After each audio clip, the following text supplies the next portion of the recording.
வணக்கம். டிவிகே உடைய பொதுக்குழு கூட்டம் மகாபலிபுரத்துல நடந்து முடிஞ்சிருக்கு. விஜய் அந்த கூட்டத்துல பேசின விஜய் அவர்களுடைய ஸ்பீச்சை கேட்டு திமுக பயங்கர ஹாப்பியா இருக்காங்க.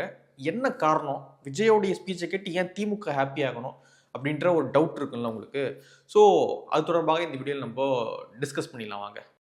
கரூர் ஸ்டாம்பீடுக்கு பிறகு நடக்கக்கூடிய ஒரு பொதுக்கூட்டம், விஜய் அவர்கள் வெளிவரக்கூடிய ஒரு மீட்டிங் இது. விஜய் அந்த ஸ்டாம்பீடுக்கு அப்புறம் இப்போதான் வெளியே வந்து பேச போறாரு. அதனால என்ன பேச போறாரு, எப்படி பிஹேவ் பண்ண போறாரு அப்படின்ற ஒரு எதிர்பார்ப்பு இருந்துச்சு இந்த பொதுக்கூட்டத்துக்கு. முதல்ல பொதுக்கூட்டமானது தொடங்குது. தீர்மானம் நிறைவேற்றுறாங்க. இந்த பொதுக்கூட்டத்தில் 12 தீர்மானங்களை வந்து நிறைவேற்றுறாங்க. அதன் பிறகு கட்சியினுடைய முக்கிய நிர்வாகிகள் குஷி ஆனந்த், ஆதவ் அர்ஜுனா, மற்ற நிர்வாகிகள் எல்லாம் பேசி முடிக்கிறாங்க. பேசி முடிச்ச பிறகாக கடைசியாக தான் நம்மளுடைய தலைவர், வெற்றி தலைவர், அவங்க பாஷையில் சொல்கிறேன், உடனே நீ விஜய் கட்சியாடா, நீ அணிலாடான்னு கேட்காதீங்க, சொல்கிறேன். நம்ம வெற்றி தலைவர் அவர்கள் வந்து உரையாற்றுகிறார். பெரிய உரை, அப்படியே ஆத்துன்னு ஆத்துனாரு பெரிய உரையை. முதல்ல விஜய் அவருடைய அந்த ஸ்பீச்சை வந்து ஒரு டீகோட் பண்ணிடுவோம். என்னதான் பேசினாரு அப்படின்னு டீகோட் பண்ணி முதல்ல பேசிடுவோம். நீங்கள் கேட்குறது எனக்கு கேட்குது. ஏண்டா டீகோட் பண்ணுற அளவுக்கு அந்த ஸ்பீச்சில் என்னடா இருக்குது அப்படின்னு நீங்கள் கேட்குறீங்க. கரெக்டு தான். அதில் டீகோட் பண்ண ஒன்றும் கிடையாது. அதில் ஒன்றும் இல்லை, கீழே போட்டுரு அப்படின்வாங்கல்ல. ஸோ அது போல தான் அந்த ஸ்பீச் ஆனது அமைஞ்சிருந்தது. கரூர் ஸ்டாம்பீடில் 41 பேர் வந்து இறந்து போயிருக்காங்க. விஜயை பார்க்க வந்து, விஜயோடைய முகத்தை பார்க்க வந்து ஒரு 41 பேர் வந்து இறந்து போயிருக்காங்க. அந்த விவகாரத்துக்கு ஒரு தார்மீக பொறுப்பேற்று விஜய் அவர்கள் வாயிலிருந்து இதுவரை மன்னிப்பு அப்படின்ற ஒரு விஷயமே வரல. இண்டோர் அந்த கூட்டத்தில் வந்து அந்த மக்கள்லாம் கூட்டம் வந்து காலில் அழுதாரு அப்படின்லாம் சொன்னாங்க. ஆனால் பப்ளிக்காக இந்த விஷயத்துக்கு சரி சதின்றீங்க அதுன்றீங்க, ரைட்டு, அதெல்லாம் விசாரணை நடந்துகிட்டு இருக்கு, அதெல்லாம் எல்லாம் ஓகே தான். ஆனால் உங்களை பார்க்க வந்து தானே 41 பேர் இறந்து போயிருக்கான். அந்த விஷயத்துக்கு ஒரு தார்மீக பொறுப்பேற்று வருத்தப்படுறேன், இந்த விஷயத்துக்கு நான் கொஞ்சம் வருத்தப்படுறேங்க அப்படின்னு ஒரு வார்த்தை விஜய் வாயிலிருந்து இதுவரை வரல. அவ்வளோ பெரிய ஆள் விஜய். அந்த மன்னிப்பு அப்படின்ற வார்த்தை வந்துச்சுன்னா விஜய் அவர்களுடைய அந்த இமேஜ் இருக்குல்ல, அப்படியே புட்டின் அவர் ட்ரம்ப், அதனால அந்த இமேஜ் வந்து அப்படியே காலி ஆயிடும். ஏன் அப்படின்னா அவருடைய இமேஜ் காலி ஆயிடுச்சு அப்படின்னா 2 நாட்டினுடைய அந்த டிப்ளமசி கெட்டு போயிடும். நம்ம நாட்டினுடைய அந்த டிப்ளமசிலாம் வந்து உடஞ்சு போயிடும் மற்ற நாட்டுகளுக்கு இடையே. அதனால விஜய் அவர்கள் அந்த மன்னிப்பு அப்படின்ற வார்த்தையை கேட்க மாட்டார். அந்த அளவுக்கு வந்து அவருடைய அந்த கெத்தை வந்து மெயின்டைன் பண்ணிட்டு இருக்காரு. ஸோ விஜய் அவர்கள் ஒரு மன்னிப்பு கூட கேட்கல அப்படின்றது நம்ம இங்கே நோட் பண்ண வேண்டிய ஒரு விஷயம் அப்படின்னு நினைக்கிறேன். ரெண்டாவது என்ன அப்படின்னு பார்த்தீங்கன்னா, திரும்ப டிவிகே வர்சஸ் டிஎம்கே அப்படின்ற ஒரு நரேட்டிவை செட் பண்ண ஆரம்பிக்கிறாரு. அதிமுக கிடந்தாங்க, என்ன பண்ணுறது, நான் உங்களுக்கு ஆதரவு தரேன், ஒன்றும் கிடையாது, நீங்கள் கம்முன்னு இருங்க, நான் சொல்கிறேன் இது சதின்னு அப்படின்னு சொல்லிட்டு அதிமுக அந்த அளவுக்கு இறங்கி வேலை செஞ்சுட்டு இருந்தாங்க. அதிமுகவும் பிஜேபியும் திமுக தான் தப்பு, பாவங்க அவர் என்னங்க பண்ணுவார் அப்படின்ற அளவுக்கு விஜய்க்கும் டிவிகேவுக்கும் பாஜகவும் அதிமுகவும் அந்த சப்போர்ட் பண்ணாங்க. முட்டுன்ற வார்த்தையை பயன்படுத்த வேண்டாம், சப்போர்ட் பண்ணாங்க, அந்த அளவுக்கு வந்து சப்போர்ட் பண்ணாங்க. ஆனால் விஜய் அவர்கள் பொதுக்குழு கூட்டத்தில் கரெக்டாக சொல்லிட்டாரு. என்ன அப்படின்னா 2 பேருக்கு தான் போட்டி, ஒன்று டிவிகே இன்னொன்று டிஎம்கே அப்படின்ட்டு, டாட்டா போயிட்டு வரேன் அப்படின்னு ஏடிஎம்கேவுக்கும் பிஜேபிக்கும் டாட்டா காமிச்சிட்டு அவர் தனி ரூட்டில் போயிருக்காரு அப்படின்றது அந்த பொதுக்குழு மீட்டிங்கை பார்க்கும்பொழுது நமக்கு தெரியுது. விஜய் அவர்கள் தெளிவாக சொல்லிட்டாரு, நான் தனியாக தான் நிற்க போகிறேன் அப்படின்றத தெளிவாக சொல்லிட்டாரு. கூட்டத்திலையும் தீர்மானத்திலையும் 12 தீர்மானம் கொண்டு வந்திருக்காங்க. அதில் கடைசி தீர்மானமாக கூட்டத்தை, அதாவது கூட்டணியை தீர்மானிக்கக்கூடிய முழு அதிகாரத்தை வெற்றி தலைவருக்கு கொடுத்துருக்கோம் அப்படின்னு வந்து சொல்லியிருக்காங்க. அதனால இதெல்லாம் வச்சு பார்க்கும்பொழுது விஜய் டிவிக்கு வந்து தனி ரூட்ல தான் பயணிக்க போகுது. அவங்கள ஏற்றுக்கொண்டு சில கட்சிகள் வந்தாங்கன்னா அவங்கள வச்சுப்பாங்க போல. அப்படி இல்லைன்னா தனியாகத்தான் இந்த தேர்தலை டிவிக்கே சந்திக்கும் நினைக்கிறேன். ஏன்னா அவங்களுக்கு கொடுக்கப்பட்ட அசைன்மெண்ட்டும் அதான் அப்படின்னு நீங்க சொல்லக்கூடாது. அவங்க தனியா இந்த தேர்தலை சந்திக்க போறாங்க அப்படின்றது முடிவாகியிருக்கு. ஏடிஎம்கேவும் பிஜேபியும் இப்பொழுது லைட்டா அப்படியே விஜய் பக்கம் எதிர்க்க ஆரம்பிக்கிறாங்க. இப்போதான் என்ன இவ்வளோ பேசியிருக்கோம், கூட்டணிக்கு வரேன்னா வரவே இல்லை அப்படின்னு. நான் எப்பயா வரேன்னு சொன்னேன், நீ தான் ஆதரவு கொடுத்த, நான் என்ன கேட்டேன்னா உன்ன, நீ ஆதரவு கொடுத்த, சரி கொடுத்துக்கோ அப்படின்னு விட்டுட்டேன் அப்படின்ற அளவுக்கு விஜய் அவர்களுடைய ஆட்டிடியூடானது இருக்கு. ஓகே, இன்னொரு பக்கம் பார்த்தீங்கன்னா ஆதவ் அர்ஜுனா ஒரு விஷயம் சொல்றாரு. என்ன அப்படின்னா, ஒரு ஸ்பீச்சை பார்க்கும்பொழுது 2021 வந்து கருப்பு சிவப்பு அந்த சைக்கிள்ல போயிட்டு திமுகவுக்கு மறைமுக ஆதரவு தெரிவிச்சாரு விஜய். அந்த நன்றி கூட இல்லையா உங்களுக்கு? நன்றி கெட்டவங்களா? எங்களை என்னென்ன பண்றீங்க, கரூர்ல அந்த பாடுபடுத்துறீங்க எங்களை அப்படின்னு சொல்லிட்டு கொந்தளிக்கிறாரு திரு ஆதவ் அர்ஜுனா அவர்கள். இதன் மூலியமாக என்ன சொல்ல வராங்க? அதை மறுக்கவும் இல்லை விஜய். அதன் பிறகுதான் விஜய் பேசுறாரு. விஜய் அவர்கள் அதை மறுக்கவும் இல்லை. அப்பொழுது அவர் ரியாக்ஷனை காட்டுறாங்க. பெருசா ஒன்றும் இல்லை, அப்படியே தான் உட்காந்துருக்காரு. ஒரு ஷாக் ஆகணும் இல்லை, என்ன தேவையில்லாம தான் பேசிக்கிட்டு இருக்கு, அப்படி அதெல்லாம் ஒன்றுமே இல்லை, அப்படியே நார்மலாக உட்காந்துருக்காரு. கரெக்டாக தான் பேசிக்கிட்டு இருக்காப்புல அப்படின்ற மாதிரி உட்காந்துருக்காரு. ஸோ இதன் மூலியமாக என்ன தெரிய வருது அப்படின்னா, இதற்கு முன்பாக விஜய் அவர்கள் திமுகவுக்கு ஒர்க் பண்ணியிருக்காரு. இப்பொழுது யாருக்கு ஒர்க் பண்றாரு அப்படின்னு பார்த்தீங்கன்னா, இப்பொழுதும் அதெல்லாம் நீங்க ஓப்பனா வந்து சொல்லக்கூடாது. ஸோ ஆதவ் அர்ஜுனா இப்படியான ஒரு விஷயத்தை வந்து சொல்லியிருக்காரு. 2021 விஜய் அவர்கள் கருப்பு சிவப்பு சைக்கிள் எடுத்துக்கிட்டு ஓட்டு போட போனது திமுகவுக்கு மறைமுக ஆதரவு தெரிவிக்கத்தான்.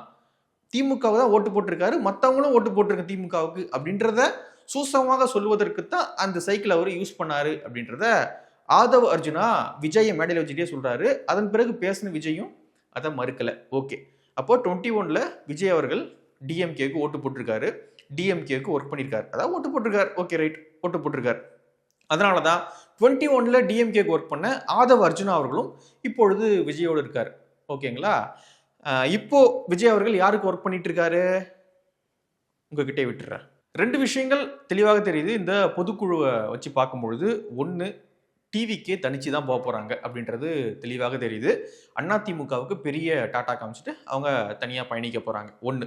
ரெண்டாவது என்ன அப்படின்னா, அவங்க 21 டிஎம்கேவுக்கு ஒர்க் பண்ணியிருக்காங்க, டிஎம்கேவுக்கு ஓட்டு போட்டிருக்காங்க. அப்போ 26 எப்படி டிஎம்கே தோக்கணும்னு நினைச்சிருவாங்களா? அவங்க தெரியல, தோக்கணும்னு நினைச்சிருவாங்களா அல்லது திடீர்னு திமுக எதிர்ப்பு வந்துருமா? சிலர்லாம் சொல்லி நான் கேள்விப்பட்டிருக்கேன். என்ன அப்படின்னா, எனக்கு திமுக எதிர்ப்பு எப்போ தெரியுமா வந்தது, 2009 அந்த ஈழத்தில் நடந்த அந்த பிரச்சனை தொடர்பாக எனக்கு அந்த எதிர்ப்பு வந்தது அப்படின்னா நம்ம சொல்லுவோம். அப்போ உடனேலாம் ஒருத்தருக்கு ஒரு கட்சி மீதுலாம் எதிர்ப்பு வந்துடாது. உடனே ஒரு கட்சி எதிர்த்துலாம் நம்ம அப்படி பேசிட மாட்டோம். அது நாளடைவில் ஒரு சின்ன சின்ன மாற்றங்கள் ஏற்பட்டு அது ஒரு பெரிய நிகழ்வுல வந்து நின்று அப்புறம் தான் ஒரு பெரிய ஒரு மாற்றமானது மக்களுக்கு ஏற்படும். 21 வரைக்கும் திமுகவை ஆதரிச்சுக்கிட்டு இருந்த, திமுகவுக்கு ஓட்டு போட்டுக்கிட்டு இருந்த விஜய் அவர்கள் இதற்கிடையே வந்து என்ன மாற்றம் நிகழ்ந்துருச்சுன்னு சொல்லிட்டு திமுகவை எதிர்க்கணும்னு நினைப்பாரு, திமுக வீழணும்னு நினைப்பாரு அப்படின்றத நான் உங்ககிட்டே விட்டுறேன். வேற எதுவும் இந்த பொதுக்குழுவை பத்தி பேசுற மாதிரி ஒன்றும் இல்லைன்னு நினைக்கிறேன். டீகோட் பண்ற மாதிரி ஒன்றும் இல்லை. ஏன் அப்படின்னா, இருந்தா தானே பேசுறதுக்கு அப்படின்ற மாதிரி தான் இருக்கு. அவருக்கு அந்த 41 பேர் உயிரிழந்திருக்காங்க அப்படின்ற ஒரு குற்ற உணர்வு, நம்மளை பார்க்க வந்து தான் 41 பேர் இறந்து போயிருக்காங்க அப்படின்ற ஒரு குற்ற உணர்வு கொஞ்சமாச்சு இருந்ததுன்னா இந்த பொதுக்குழுவில் நீங்க அதை ஃபீல் பண்ணிருக்கலாம். இந்த பொதுக்குழுவில் அவர் பேசின விஷயம் பாருங்க, அந்த ஸ்டாம்பீட் நடந்து இப்பொழுதுதான் அவர் பப்ளிக் மீட்டிங்ல பேசுறாரு. இப்போதான் அவர் வந்து வெளியே வந்து பேசுறாரு. கிட்டத்தட்ட ஒரு மாசத்துக்கு மேல ஆயிப்போச்சு. இப்போதான் வெளியே வந்து பேசுறாரு. அந்த கூட்டத்தை அவர் எப்படி ஹேண்டில் பண்றாரு பாருங்க. திடீர்னு இப்படி வாயில கை வைக்கிறாரு, திடீர்னு மக்களை கத்த சொல்றாரு, அதாவது டிஎம்கே தான் டிவிகே தான் அப்படின்னு இப்படி கை கட்டுறாரு, மக்கள் கத்துறாங்க. ஸோ அவரு இப்படி ஒரு விஷயம் நடக்கலையே, என்னை பார்க்க வந்து 41 பேர் இறந்து போனாங்களா கரூர் இல்லையா, எப்போது அப்படின்ற மாதிரி இதுல போயிட்டாரு. அந்த மாதிரி ஒரு மறதி சூழல்ல வந்து போயிட்டு இருக்காரு போல. ஸோ இந்த கூட்டம் நடந்த விதத்தை வச்சே தெரிஞ்சுக்கலாம் விஜய் அவர்கள் எந்த அளவுக்கு ஒரு மனிதநேயமிக்க ஒரு மனிதர் அப்படின்னு சொல்லிட்டு. மற்றபடி இந்த பொதுக்குழுவை பத்தி பேச ஒண்ணுமே இல்லை. 12 தீர்மானங்களை போட்டிருக்காங்க, அவங்களுடைய கட்சி நிர்வாகிகள்லாம் பேசினாங்க, வேற ஒண்ணுமே இதுல இல்லை. திமுக திமுகன்னு சொன்னாங்களே தவிர அந்த 12 தீர்மானம் இருக்குல்ல, குறைந்தபட்சம் அதில் ஒரு 3-4 தீர்மானத்தை எடுத்து டீடைல்டா விஜய் அவர்கள் திமுகவுக்கு ஒரு ப்ரெஷர் போட்டாரா? கோவை சம்பவம் இப்பதான் நடந்தது, 2-3 நாள் தான் ஆயிருக்கு. நீங்க பொதுக்குழுல விஜய் அவர்கள் வாயால கோவை சம்பவம் தொடர்பாக எதனா ஒரு வார்த்தை வந்ததா? திமுகவுக்கு நீங்க என்ன அழுத்தத்தை கொடுக்குறீங்க? திமுகவுக்கு நீங்க அழுத்தத்தெல்லாம் கொடுக்கவே இல்லை. திமுகவுக்கு நீங்க மறைமுக வேலையை பாக்குறீங்க. இப்போ யாரோடைய இருப்பு பிரச்சனைக்குள்ளா இருக்கு அப்படின்னு பாத்தீங்கன்னா, அதிமுக அந்த கூட்டணியோட இருப்பு தான் பிரச்சனைக்குள்ளா இருக்கு. ஏன் அப்படின்னா, நீங்க வந்து 26க்கு அப்புறம் உங்களுக்கு கட்சியும் கிடையாது, கட்சி பணியும் கிடையாது, ஒன்றும் கிடையாது, நீங்க படம் நடிக்க போயிடுவீங்க. இப்போ யாரு கட்சி கேள்விக்குறியா நிக்குது? அதிமுக தான் இப்போ கேள்விக்குறியா நிக்குது. அவங்களுடைய ஓட்டை தான், அவங்களுக்கு வர வேண்டிய ஓட்டை தான் இல்ல எனக்கு போடுங்க அப்படின்ட்டு குறுக்க வந்து நின்று நீங்க வாங்கிட்டு போக போறீங்க. யாருக்கு பிரச்சனை? அதிமுகவுக்கு. உங்களுக்கு ஒரு பிரச்சனையும் கிடையாது. நீங்க 26ல தோக்க தான் போறீங்க. தோத்த பிறகு உங்களுக்கு பொலிட்டிக்கல் ஆக்டிவிட்டிஸே கிடையாது இப்போதே. எலெக்ஷன் தான் இன்னும் ஒரு 6 மாசம் இருக்கு. இப்பொழுதே உங்களுக்கு பொலிட்டிக்கல் ஆக்டிவிட்டிஸ் கிடையாது, படுத்து தூங்கிட்டு இருக்கீங்க. அப்படி இருக்கும் பொழுது எலெக்ஷன்லாம் முடிஞ்ச பிறகு உங்களுக்கு என்ன பொலிட்டிக்கல் ஆக்டிவிட்டிஸ் இருந்துற போது? ஒன்றும் கிடையாது. டி டிவிகேவால யாருக்கு பெரிய பாதிப்பு அப்படின்னு பார்த்தீங்கன்னா அதிமுகவு தான். நாம் தமிழருக்கு நீங்க சொல்லலாம், பிஜேபிக்குன்னு சொல்லலாம். அவங்களால சின்ன சின்ன பாதிப்பு இருக்கலாம். அவங்களுடைய ஓட்டுகளை அவங்க அப்படியே தக்க வைக்க வாய்ப்பு இருக்கு. அதிமுகவுக்கு இதுல மிகப்பெரிய இழப்பு இருக்கு. ஏன் அப்படின்னா அவங்க இப்பொழுது ஆளுங்கட்சியா வரக்கூடிய இடத்துல இருக்கிறவங்க. ஒரு டைம் திமுகனா ஒரு டைம் அதிமுக இல்லையா? இப்போ அவங்களுடைய டென்யூர். பிஜேபிக்கோ நாம் தமிழருக்கோ அப்படி ஒரு வாய்ப்பு இல்லை. ஸோ அவங்க ஏதோ இந்த இடத்துல இந்த டைம் வந்து அவங்க தவற விட்டாங்க அப்படின்ற அளவுக்குலாம் ஒன்றும் கிடையாது. அவங்களுக்கு ஒரு % ஏறலாம் குறையலாம் அந்த அளவுக்கு இருக்கலாமே தவிர்த்து மற்றபடி பெரிய பாதிப்பு அப்படின்னா இதில் அதிமுகவுக்கு தான். பெரிய லாபம் யாருக்கு அப்படின்னு பார்த்தீங்கன்னா திமுகவுக்கு. அதனால தான் நான் முன்னாடியே சொன்னேன், விஜய் அவர்களுடைய இந்த ஸ்டாண்ட் டிவிகே டிஎம்கே அப்படின்ற அந்த ஸ்பீச் கேட்டிருப்பாங்க டிஎம்கே. சூப்பர், இதுதான் நம்ம எதிர்பார்த்தோம், அப்படியே நீங்கள் பயணம் பண்ணுங்க, 26ல் ஸ்டாலின் திரும்ப சிஎம் ஆவார் அப்படின்றது அவங்களுடைய பிளானாக இருக்கும். ரொம்ப மகிழ்ச்சியில் டிஎம்கே ஒர்க் பண்ணிட்டு இருப்பாங்க. மற்றபடி டிவிகேவால் ஒரு உருப்படியான காரியமும் தமிழ்நாட்டில் நடக்கலை. அவங்களே சொல்கிறாங்க 2 வருஷம் 7 மாதம் ஆகிப்போச்சாங்க கட்சி ஆரம்பிச்சு. இந்த கட்சியினால உருப்படியாக தமிழ்நாட்டில் என்ன நடந்தது? என்ன நடந்தது? கெடுவாய்ப்பாக 41 பேர் இறந்து போனான். 41 பேர் குழந்தை, குட்டி, பெண்கள் அப்படின்னு 41 பேர் இறந்து போனாங்களே தவிர்த்து நல்ல விஷயமா என்ன நடந்தது? கேடு. 41 பேர் இறந்து போன கேடு நடந்தது. நல்ல விஷயமா டிவிகேவால தமிழ்நாட்டுக்கு என்ன நடந்தது? இந்த 2 வருஷம் 7 மாசத்துல ஒண்ணுமே நடக்கல. இனிமேவும் ஒன்றும் நடக்காது. விஜய் அவர்களுடைய பாலிடிக்ஸ் அப்படின்றது தமிழ்நாட்டுக்கும் தமிழர்களுக்கும் ஒரு ஒரு சல்லி காசு கூட பயனில்லாத ஒரு பாலிடிக்ஸ். விஜய் அவர்களுடைய இந்த அரசியல், இந்த வருகை திமுகவுக்கு பெரிய லாபம். வரலாற்றில் வந்து இல்லாத ஒரு விஷயத்த திரும்ப திமுக கொடுக்க போறாங்க. என்ன அப்படின்னா, அதாவது 2 முறை திரும்ப திரும்ப வர்றது. கலைஞர் கூட வந்து 2 முறை ஜெயிச்சது கிடையாது. அவருடைய ஃபேஸை முன்னிலைப்படுத்தி 2 முறை ஜெயிச்சது கிடையாது இல்லையா? அந்த ஒரு சாதனையை திமுக கொடுக்கலாம் அப்படின்ற காரணத்தினால விஜய் அவர்கள் இப்போ கட்சி ஆரம்பிச்சிருக்காரு, கட்சி நடத்திட்டு இருக்காரு.